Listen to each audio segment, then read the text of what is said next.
Bom, boa noite, pessoal. Boa noite não, né? Tá escuro, bom dia. Acho que é o momento.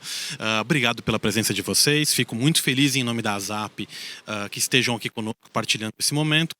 Duas feras aqui do lado, num tema que sem dúvida ele é bastante sensível. Acho que numa expectativa muito grande para a transformação do que o teletrabalho, essa novidade, posso dizer assim, que cresceu de forma tão significativa nesse momento pós-pandemia e que mudou de forma significativa a nossa relação com o trabalho e com a localidade do trabalho, né?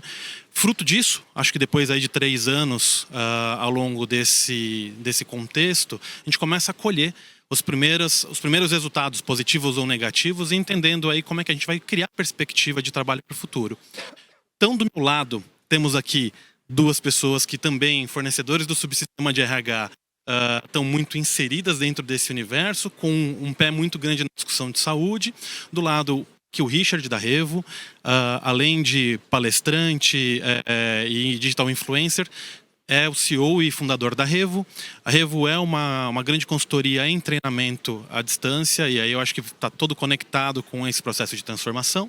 Aqui do outro lado nós temos o Gustavo, CEO da Mantris, e com todo o arcabouço de dados e número de vidas espalhados pelo Brasil como um todo, influenciando diferentes tipos de companhia. E aí a gente vai tentar fazer para vocês ao longo desses nossos próximos 40 minutos uma jogadinha. Óbvio, fiquem à vontade para fazer perguntas no meio da nossa conversa, e com certeza no final vou tentar deixar pelo menos uns 5 minutos, se nós três que falamos bastante deixarmos. Tá? Então a expectativa é essa, tá bom?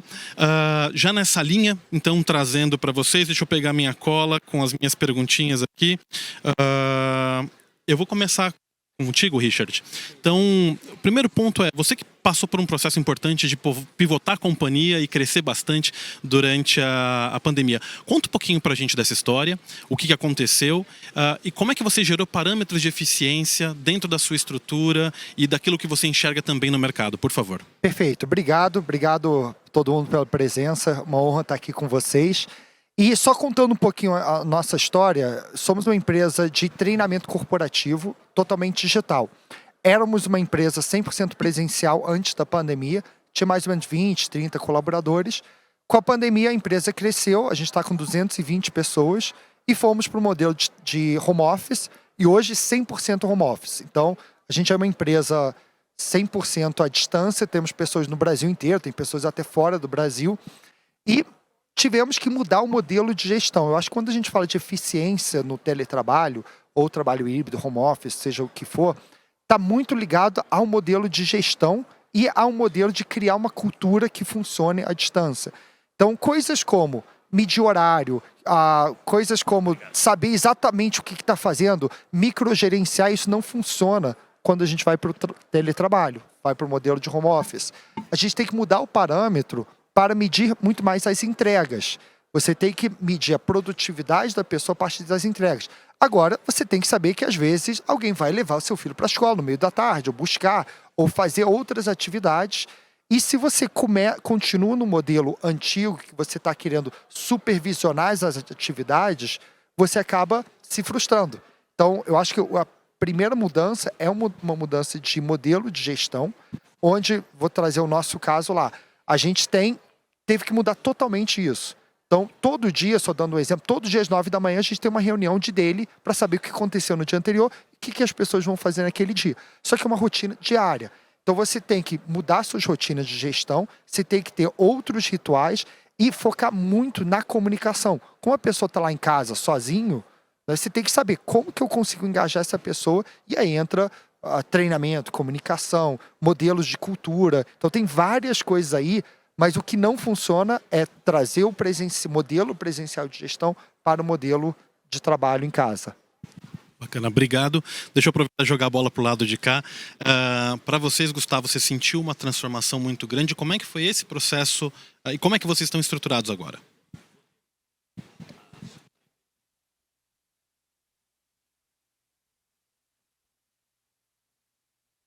Vocês estão ouvindo? Não?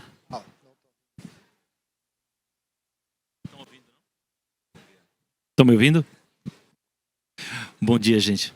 Sejam bem-vindos. A Mantris é uma empresa do Grupo DASA, né? Então, nós somos 57 mil funcionários hoje E DASA, quando a gente fala de saúde, né, estamos laboratório, hospitais, pessoas na ponta. Então, quando a gente pensa no outro lado do teletrabalho, ele basicamente não existe, né? Recentemente a gente foi para um modelo agora. Mas eu vou entrar um pouco no assunto que eu acho que é um pouco mais delicado. A Mantris, ela cresceu muito no processo durante a pandemia, porque por mais que estivéssemos todos em casa, as empresas precisavam funcionar, né? Vocês precisavam comprar alimentos, receber alimentos em casa, precisava funcionar, a farmácia precisava funcionar, os hospitais precisavam funcionar, e todas essas empresas são clientes nossas. Então a gente teve que montar uma estrutura, vamos dizer, de teletrabalho para atender, né, essa demanda, mas nós tivemos ainda que ter uma operação também funcionando dentro do escritório mesmo durante a pandemia, né? Obviamente muito menor. O grande desafio, eu sempre falo, do teletrabalho hoje para a saúde, principalmente olhando o DASA, olhando o Mantris, é saúde mental, né? A gente olha para o nosso histórico, a saúde mental ela sempre foi um problema, era a doença do futuro antes da pandemia, né? Nós passávamos 5 dias no escritório, trabalhávamos 8, 10 horas por dia, pegava 3 horas de trânsito para ir, 3 horas de trânsito para voltar, e todo mundo sofria com isso. Veio a pandemia, levou a gente para um universo totalmente diferente, né? Foi aquele 880, de repente a gente está em casa trabalhando e a gente não tem obrigação de escritório, não tem que fazer a barba todo dia, não tem que se arrumar, né? Você, né, já usa uma roupa mais leve, trabalha de bermuda mais tranquilo, mas em compensação, né, você se desconecta das pessoas, né? E aí todo mundo pensava, poxa, vai melhorar a qualidade de vida, como tem melhorado, todo mundo tem visto. Mas o caso, os problemas com a saúde mental decorrentes agora, não só do trabalho, mas sim da pandemia, se exacerbaram, né? Então a gente vive agora um momento muito diferente do que era do passado, que é cuidar das pessoas. E as pessoas que estão em casa muitas vezes não estão sendo vistas. Vocês devem perceber a quantidade de atestados que apareciam na empresa de vocês antigamente, e hoje as pessoas não dão mais atestados. Por quê? Porque se eu estou doente em casa, eu não preciso mandar atestado para o meu chefe. Meu presenteísmo aumentou absurdamente. Então, esse olhar que a gente, no olhar da saúde, a gente começa a olhar com produtividade, começa a olhar olhar para o ser humano, trazer ele de volta para a rotina do trabalho, para que ele possa interagir com pessoas e não fique somente trancado. Então, essa é a visão que a gente tem trazido para o dia a dia no negócio. Eu vou aproveitar. Vocês estão ouvindo? Então, bacana. Então, eu vou aproveitar um pouco desse ping-pong, onde a gente tem quase a pirâmide de Maslow sendo trabalhada aqui pelo Gustavo, onde a gente tem aí a essência e a conexão, onde reverbera quase a sintomatologia de um trabalho não estruturado dentro dos profissionais, e do outro lado, contigo, né, Richard, acho que muito próximo daquilo que você tem como proposta e que você tem trazido de diferente em teletrabalho. Do ponto de vista, você falou um pouco de cobrança agora há pouco, né? De métricas e tudo mais. Você tem algum modelo? Você chegou a desenhar alguma coisa dentro da própria organização? Ou viu em algum cliente um modelo de gestão de teletrabalho que seja diferente, que possa trazer mais eficiência?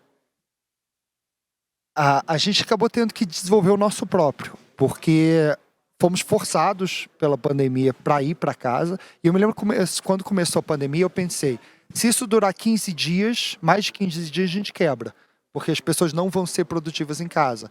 E aí que a gente começou a descobrir que as pessoas conseguem trabalhar de casa. Eu tinha o maior preconceito de home office. Tinha uma vez que um colaborador meu, antes da pandemia, falou que estava em home office, e eu encontrei ele em Congonhas, somos do Rio, né? Em Congonhas, ele indo para o festival de música numa quinta-feira à tarde. Falei, que home office é esse, né? Então eu tinha o maior preconceito. Dorme office. Exatamente. Então, a partir do momento que fomos forçados, eu achava que não ia funcionar, a gente começou a ver a produtividade subir. E o que a gente teve que fazer? A gente teve que simplificar. Então, nosso trabalho, a gente tem padrões do que cada pessoa tem que fazer, métricas, tudo isso tem sistemas que controlam isso. E a principal coisa é você combinar com o colaborador o que ele tem que fazer aquele dia e o que ele entregou o dia anterior. E tem que ser diário. Então, e você tem que trazer muito mais gestão. No modelo presencial, você acaba sendo um pouco enganado, achando que a pessoa está trabalhando porque ela está fisicamente lá. No modelo à distância, isso fica muito mais evidente. Então eu vejo muito mais gestores falando, pô, a pessoa não trabalha. Mal sabe que não trabalhava no presencial, né? Só ficou evidente no online. Então, o modelo nosso foi basicamente criado e muito através de o que a gente fala de PDCA, né? Tentativa e erro para fazer. Mas o que a gente percebeu também é a qualidade de vida. Qualidade de vida aumentou muito. Hoje, se a gente voltar para o presencial, a gente perde pelo menos 2/3 dos colaboradores que não aceitariam. E fora que pessoas que trabalham longe. Então, é aquela coisa, você poder trazer pessoas que moram distantes, você poder trazer... Porque antes, somos do Rio, a gente tinha um raio de 20 quilômetros que as pessoas aceitariam ir. Então, eu poderia só achar talentos naquele raio. Hoje é Brasil. Então, abre muito mais o leque de achar talentos. E também outra coisa que a gente percebe, os nossos salários são base pesquisa de média de salário Rio, São Paulo e Brasília. Quando a gente vai para pessoas do interior, o salário que a gente oferece com base de capital, a gente não diferencia, o cara vira rei da cidade. Então, você traz uma qualidade de vida muito maior para pessoas do interior. Mas, de fato, não adianta. Se você não tem a gestão diária, acompanhamento, aquele gestor, e aí por isso que entra até o nosso modelo. A gente é uma empresa de treinamento. Então, a gente acaba treinando... Obrigado. A gente acaba treinando as maiores empresas do Brasil em diversas áreas e traz isso para dentro. E aí a gente falou aqui de saúde mental, uma coisa que é interessante, como somos uma empresa de treinamento, a gente oferece treinamento inclusive de saúde mental com custo curto.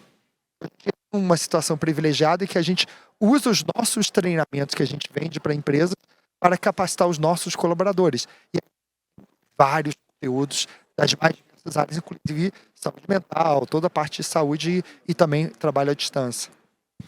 Eu vou fazer uma pergunta bônus para você agora. Na verdade, você não estava preparado, que eu não te briefei nessa, mas de repente, se você tiver algum conteúdo, pensando numa ferramenta, tá? Daquilo que você construiu ao longo desses últimos 3 anos, qual ferramenta que você gostaria de compartilhar com o nosso público para ser um grande diferencial? Foi o Turning Point? Tem várias. Trabalhamos com Gira, trabalhamos com... tem Team Deck, que é a ferramenta que o pessoal usa para alocar pessoas. Tem 1 milhão de ferramentas dentro da empresa, mas eu acho que principal Gira, a ClickUp, a Monday, tem várias. Tem que ter, não tem jeito, você não consegue fazer isso tudo em Excel. O que a gente aumentou muito o custo de uso de ferramentas de software de produtividade, isso também tem que fazer. Fora todo o suite do Google, que já entra as reuniões virtuais, tudo mais. Mas tem uma lista longa. Curiosidade minha. Aí, olhando, obviamente, todo esse cenário, como é treinar uma equipe para criar um... A gente sempre buscou, do ponto de vista de gestão de ferramentas únicas, né? Então, o ideal é uma companhia que tivesse basicamente um único sistema e que com esse único sistema a gente conseguisse gerenciar a companhia toda. Abrir esse novo leque de diferentes ferramentas, como é manter a equipe engajada com todas essas mudanças e o impacto no treinamento da estrutura? Eu acho que as ferramentas até é mais fácil, porque a pessoa hoje em dia é muito fácil usar várias ferramentas dessas. Mas o desafio de cultura, muito grande, eu acho que está falhando aqui, né? Deixa eu tentar isso aqui. O desafio de cultura é enorme. Então eu já falei de gestão, agora cultura. Como que você cria cultura no modelo de trabalho à distância? E aí a gente tem várias coisas que a gente acaba criando. Primeiro, a gente tem que trazer a cultura de aprendizagem para dentro da empresa. Então, se você for para um modelo de teletrabalho, como que você vai treinar as pessoas? Então, tem que ter uma plataforma de ensino à distância, um LMS, tem que ter uma estrutura de desenvolvimento, um PDI individual para cada pessoa, com treinamentos naquelas áreas. Por ser uma empresa de treinamento, temos um LMS próprio, temos centenas de cursos próprios que a gente acaba vendendo para empresas, mas a gente usa internamente. Então, toda essa parte de cultura de aprendizagem é importantíssima. Agora, tem um outro ponto que também é importante, é você pensar no engajamento. Então, a gente tem várias ações, como yoga na cadeira, a cada 15 dias tem uma aula de yoga. Dia das, Páscoa, a gente faz... teve uma receita de bolo, todo mundo cozinhando junto para fazer um bolo de chocolate. Dia das Mães, a gente trouxe as mães mulheres da empresa e as mães delas. Então, então, você tem que pensar em várias ações que ajudam a engajar também. E outro ponto também, você tem que pensar na pessoa em casa. Então, a gente teve que dar laptops, a gente teve que emprestar cadeiras, a gente teve que criar até mesas, a gente emprestou para vários casos, porque a pessoa tem que ter conforto também, senão você vai ter outro problema que é de saúde, né? Você me deixou a bola perfeita quicando para eu passar para o Gustavo. E Gustavo, eu vou te passar esse mesmo microfone que esse outro aqui está falhando ainda. Então eu vou fazer o seguinte. Já nesse ponto, e aí o que você tem encontrado como resultado, não só das vidas que você gerencia ou daquilo que você vê como extrato de mercado, do impacto desse processo da pandemia? Acredito que saúde mental deve ser muito significativo, mas imagino eu que não só saúde mental, a gente deve ter um impacto aí somatizado em outros elementos também. Vamos lá. A parte legal desse tema, quando a gente fala de saúde, eu gosto muito porque o primeiro momento que a gente tem que refletir é que fazer gestão, né? Ele falou aqui, o Richard, ele tem uma ferramenta sensacional. Você aprende a fazer gestão, você dá poder dos gestores. A gente sabe que às vezes muitos gestores são promovidos, mas não sabem fazer gestão. Então, o primeiro passo é você ter pessoas que sabem fazer gestão, né?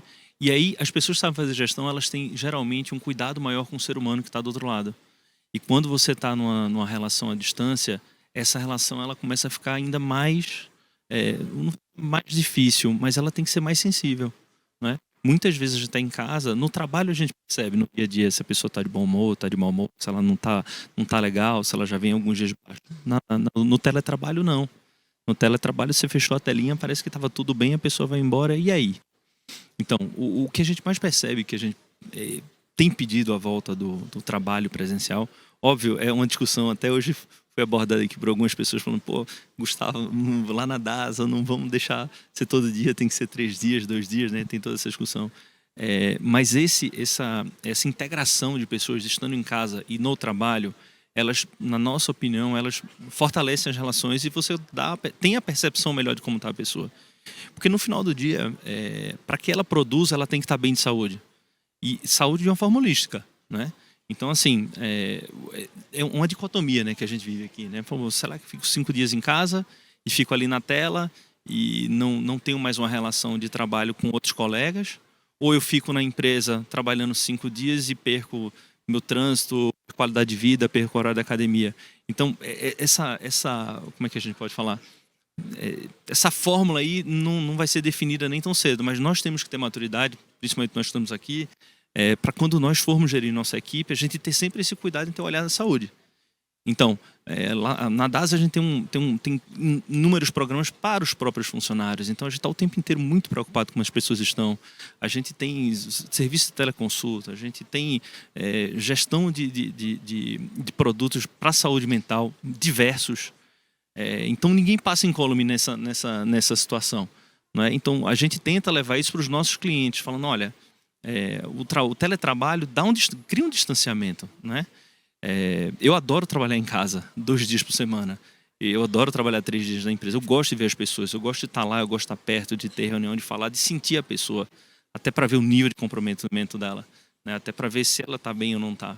Então, o mundo mudou, gente. A gente não tem uma fórmula aqui, não tem um segredo para a gente de como gerenciar isso. Mas uma coisa é certa, nós temos que melhorar como gestores e ter um olhar de saúde, não só para produtividade, mas olhar para a pessoa. Eu acho que a pandemia trouxe isso, né? Antigamente a gente olhava para a saúde mental com produtividade. Aí esse cara está com problema de saúde, ele não está produzindo, ele está se afastando, ele está com problema. Não. Isso é consequência. Vamos olhar para o ser humano, vamos ver como é que a gente consegue equacionar as dificuldades que a gente tem no dia a dia. Deixa eu pegar esse ganchinho seu e fazer uma provocação aqui, olhando para o público e para a gente começar a criar, inclusive, uma sintonia e uma sinergia com questões que eles provavelmente também têm dentro das suas companhias, né? Não vou te pedir dados específicos, se você puder compartilhar, bacana, se não puder, vamos respeitar o compliance da organização. Boa. Mas o que você tem percebido que pega? Onde a coisa está difícil ou tem acontecido um aumento de casos? Vocês devem perceber que muita gente aqui está em casa, né? O nível que a gente trabalha aqui, tem muita gente que pode trabalhar de casa. Mas a gente tem uma grande massa hoje que está nas empresas de entrega, nos supermercados. Está todo mundo lá na farmácia. E aí você começa a ter uma distorção. Existe uma pressão enorme para esse pessoal da grande base que está trabalhando sobre uma pressão muito maior, sobre uma necessidade que a gente aprendeu durante a pandemia de que tem que entregar no mesmo dia o produto, de tem que estar tudo... Oi? Alô? Vocês estão me ouvindo, né? Uma coisa que aconteceu, que eu não posso trazer o número, obviamente, por isso que ele perguntou, ele me cutucou, aumento expressivo em número de suicídios nas empresas. Coisas que a gente não via antigamente com tanta frequência. E isso muito saúde mental, né, dado esse novo modelo de vida que a gente está enfrentando. Então, quando a gente olha para nós aqui, que provavelmente trabalhamos de home office, estamos em casa, temos qualidade de vida, acordamos, vamos para a academia, tomamos um café, vamos para as nossas reuniões, a gente consegue fazer um produto, consegue manter uma vida melhor, tem uma grande massa que não sabe o que é isso, que já voltou para o transporte público, que já está pegando 3 horas para trabalhar, que não está lidando com aquela situação porque os chefes, né, as chefias estão exigindo muito mais e os clientes usam mais. Hoje a tolerância nossa reduziu absurdamente para as coisas, né, para o nível de serviço. Então essa mudança ela está muito grande na base da pirâmide. Você acha que dá para discutir sobre estratificação? E aí pensando especialmente talvez em nível hierárquico, alguma coisa assim, para discutir esse impacto. Perfeito, concordo. Hoje, meus funcionários, meu time, a maior parte pede para trabalhar presencial. E a curiosidade você fala, tem gente pedindo? Tem pessoas muito simples que elas não conseguem trabalhar em casa, porque muitas vezes elas dividem uma casa com 2 quartos com 10 pessoas da família. A gente tem que olhar para essas pessoas. Que nós que moramos num apartamento legal, numa casa legal, que temos 2 ou 3 pessoas na família, que conseguimos ter um ambiente para trabalhar com qualidade, perfeito, funciona bem. Mas tem uma base, novamente, aí que ela não tem essa oportunidade. Então ela prefere ir para o escritório. E aí a gente está agora aqui, né? Eu tenho a liderança que consegue fazer um trabalho de home office, tem a liderança que ele está fazendo mais misturado, e à medida que vai baixando ele tem que estar mais presente. Porque tem as entregas, né? Tem os KPIs, tem as necessidades, né? No caso do Richard, ele falou aqui muitas vezes, você tem um PDCA, você tem as métricas e tal, mas ele desenvolve aqui um baita trabalho de treinamento para as pessoas que estão em casa. Mas imagina aquela pessoa que tem que executar um agendamento, ou que tem que ligar para um médico para resolver um problema, ou coisa parecida. Então, precisa estar numa estrutura presencial com muito mais força do que se ele estivesse em casa, né? Vamos assim dizer. E eu vou aproveitar daquilo. Vou deixar com ele. Eu vou deixar com você mais um pouquinho, que esse aqui falhou. A bola que você tinha falado sobre a questão de ergonomia. Eu acho que esse é um ponto que ele é fundamental. Você tem sentido também impactos em ergonomia? Porque eu acho que é direto na carne, né? Esse nem se fala, né? Eu sou o primeiro. Eu não posso... Casa de ferreiro, espeto de pau. Na pandemia, levei o escritório, levei a cadeira, né? Que a gente liberou as cadeiras ergonômicas para casa. Cara, não funcionou comigo, eu não consegui. Eu devolvi, usei minha cadeira lá na sala de jantar. Cara, minha lombar até hoje sofre, mas eu não me afasto por causa disso, né? Então, eu tive que arcar com a dor, né? Mas isso aumentou absurdamente. É isso, são todas as decorrências de uma má gestão quando você está num espaço muito mais leve, muito mais informal, né? Que é o que traz o home office, né? Vamos assim dizer. Deixa eu ver, voltou? Vocês estão me ouvindo? Bacana. E aí, para você, Richard, o quanto você sente de busca do mercado, eu olhando... Alô, você está me ouvindo? O quanto você tem sentido do próprio mercado por uma busca de treinamentos nessa direção? É alguma coisa que aparece, é claro, já é expansivo das companhias? Ou será que elas ainda não sentiram essa dor a ponto de começar a trabalhar em treinamentos específicos para a gestão da saúde ocupacional ou mesmo da qualidade de vida dos seus colaboradores? Perfeito. Primeiro, assim, o nosso maior concorrente sempre foi o ensino presencial. E o nosso crescimento, né, de 20 para 220 colaboradores já mostra uma procura bem clara para a migração do modelo online. E agora que, pós-pandemia, as empresas estão na dúvida. E agora? Presencial funciona, só que é caro. O online também funciona, só que eu tenho dificuldade de engajar as pessoas para ligarem a câmera e participarem e tudo mais. E para onde que a gente vai? E aí vai muito para o modelo híbrido. Então, a gente sempre fala, não faz sentido você entregar conteúdo para as pessoas, ficar numa sala de aula lendo PowerPoint.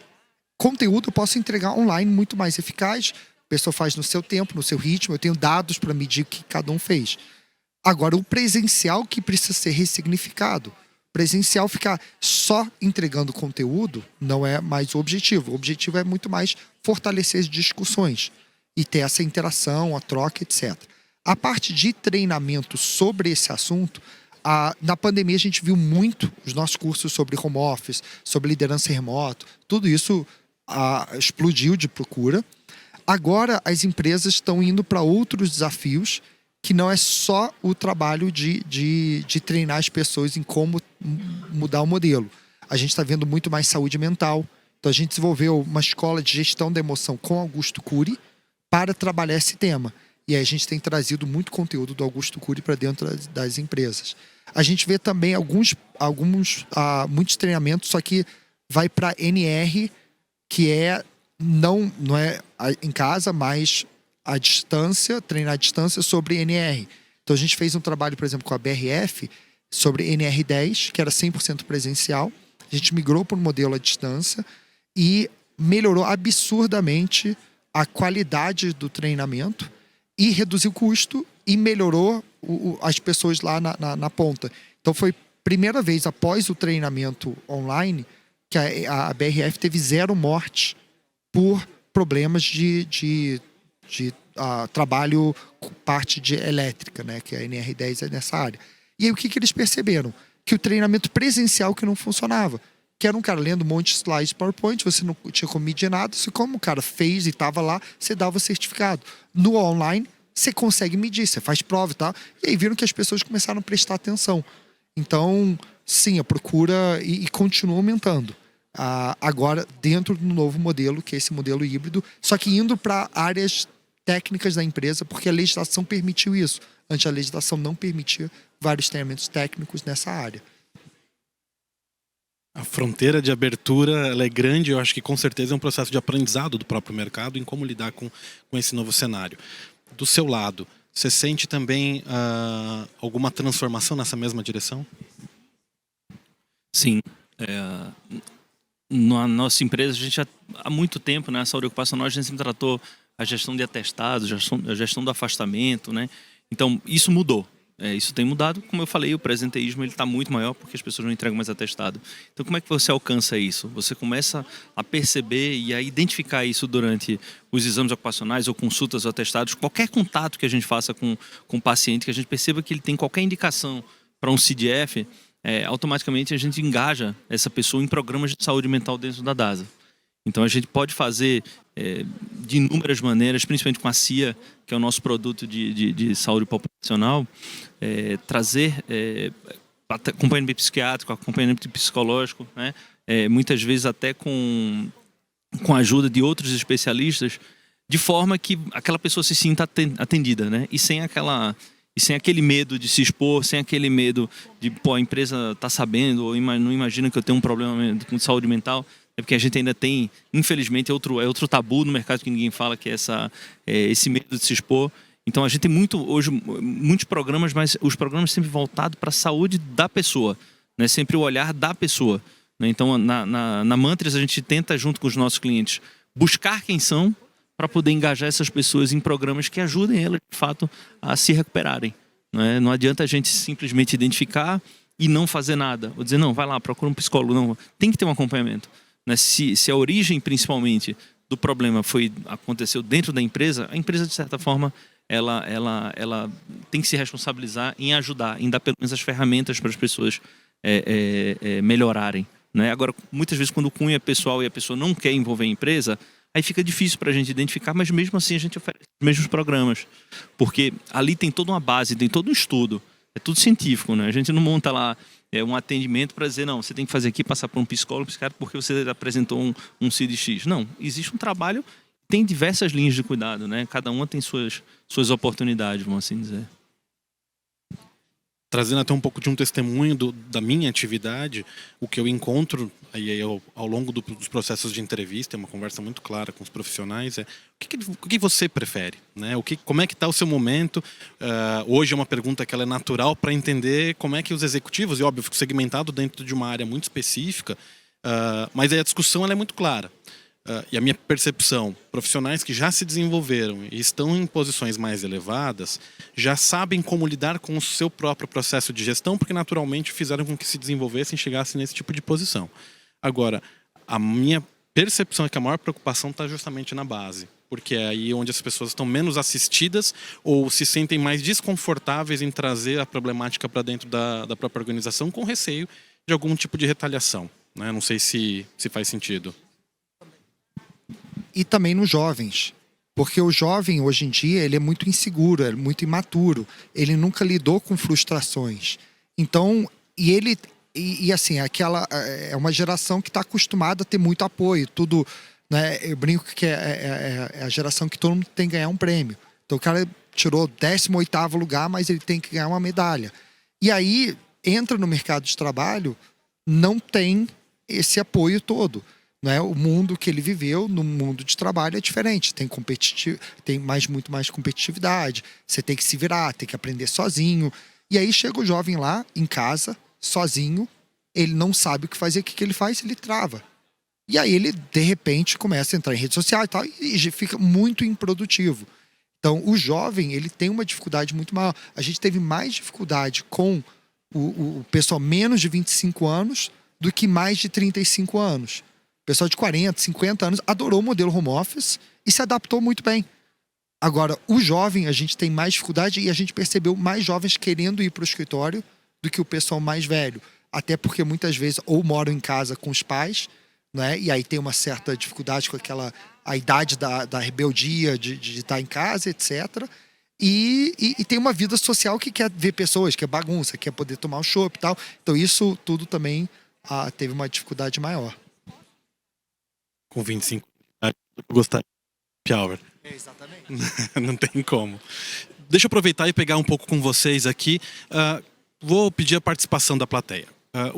Quem de vocês sente que está numa companhia hoje que é 100% adaptada ao modelo remoto e já é madura? Fala assim, olha, a gente tem as nossas práticas muito estabelecidas. Alguém se habilita? No híbrido? Vamos reduzindo, vamos chegar lá. 100% presencial e acha que não faz sentido para a sua organização fazer uma transição para o remoto ou para o híbrido? Tá, nenhum dos nossos extremos, tá todo mundo na bagunça. Isso não à toa a gente está aqui discutindo isso. Quantos estão no presencial e querem ir para o híbrido? E aí eu vou perguntar para vocês, como organização, e só levantar a mão, tá? Fiquem tranquilos, eu não vou jogar o microfone aí no meio por enquanto. E depois, como pessoas físicas.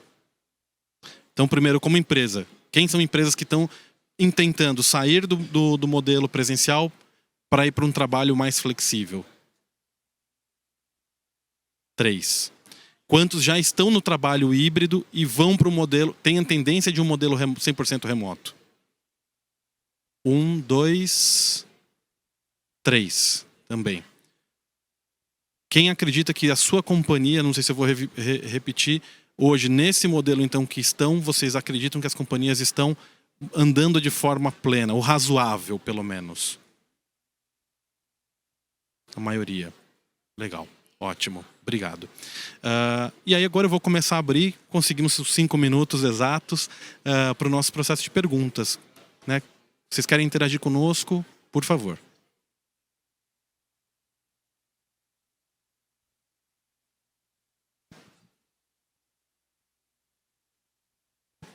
Oi, bom dia. O meu nome é Suzana. Eu sou da parte de saúde, mas sou assistente social, não sou médica.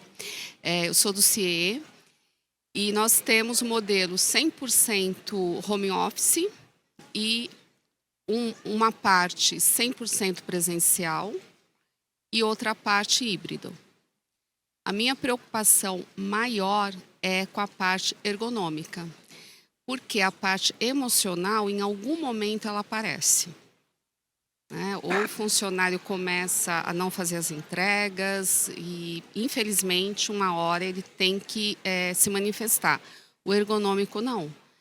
Esse é o que me preocupa bastante, porque as pessoas não têm condições em casa de receber um equipamento 100% ergonômico. Financeiramente, os empregadores não têm condição. E mesmo que tivesse, as pessoas não têm espaço em casa. A cadeira já foi um problema. Então, eu queria saber um pouco mais dessa questão ergonômica. Se tem um segredo. Desculpa, revisita seu nome para mim.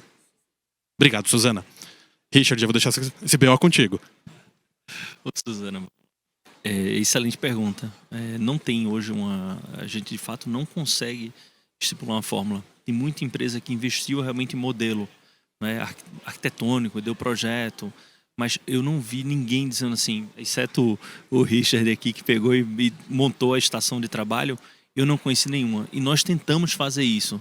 Mas muitas vezes a pessoa não quer nem colocar, né? A casa dela está toda arrumadinha, tem lá um espaço, ela não quer transformar uma estação de trabalho ali. E aí onde acontece? Eu brinquei comigo porque eu sou um desses casos. Eu simplesmente falei, não, eu vou arcar com as consequências de ter um trabalho de home office, mas eu vou montar vou trabalhar onde der para eu trabalhar e tudo bem com isso. Eu comecei a ter problemas lombar, começa o problema ergonômico e aí começa realmente todo esse processo de adoecimento.